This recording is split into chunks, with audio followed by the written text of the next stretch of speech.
At number 65 on the Iconic 100 list is the 1984 Topps John Elway card. And here we brought back again today, Jeff Hart, Patriot Sports Cards on Instagram. Jeff, a few days ago, we talked about the 1984 Topps Dan Marino, and this card obviously hails from the same set. What do you think about how the community ranked this Elway just a little bit higher? What do you think? What do you think causes that? Yeah, I think a couple of things. One is it's a little bit less of a population than Dan Marino. Not by much. It's still considerable, in the big scheme of things, but it does have a lower population. That is part of it. And one of the main reasons is that he's won a Super Bowl. So I think the winning aspect of it, definitely helps the case. Yeah, I think you're exactly right. I didn't know what you just said and double checked you. You're exactly right. Dan Marino has a little bit over 26,000, and Elway's got a little bit under, right around 24,000 total. So about 10% less, which doesn't seem like a lot in the big scheme of things, but I mean that's still several thousand, a few thousand cards. I think your point about the Super Bowl is spot on. If Elway never wins those Super Bowls, if Terrell Davis never ends up in Denver, maybe the Dan Marino runs away in at least this comparison. But I think even still, even if Elway hadn't won those Super Bowls, I think about this card and I remember it from when I was young.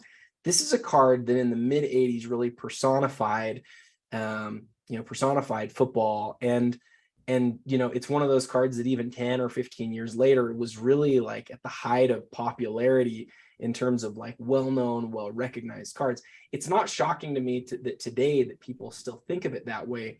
What do you think holds it back from being higher on the list?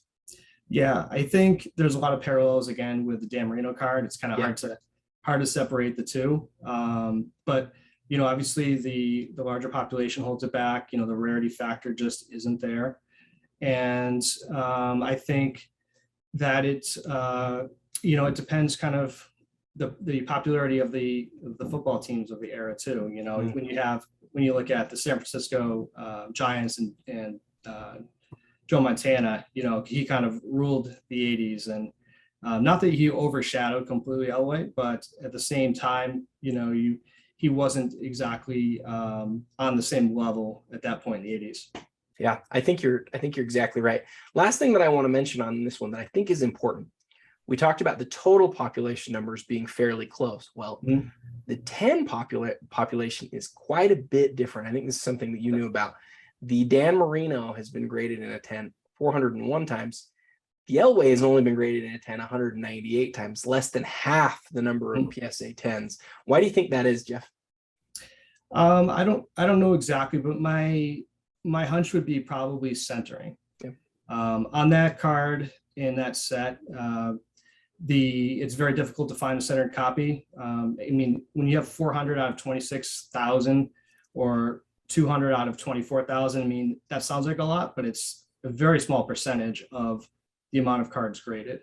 So, that just lends itself to probably in the 80s usually have print defects on the cards, and then centering I think would be the big two.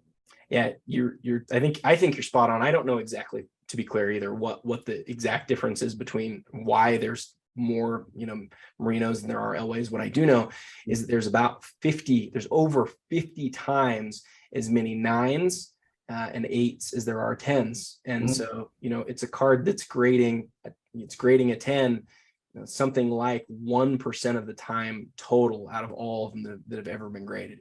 From that perspective, it's actually a fairly difficult card to get in a 10. Yep. And that's pretty typical of the era. There's a lot of these cards that get sent in a whole bunch and they're really hard to get in 10s. And this is one of those cards.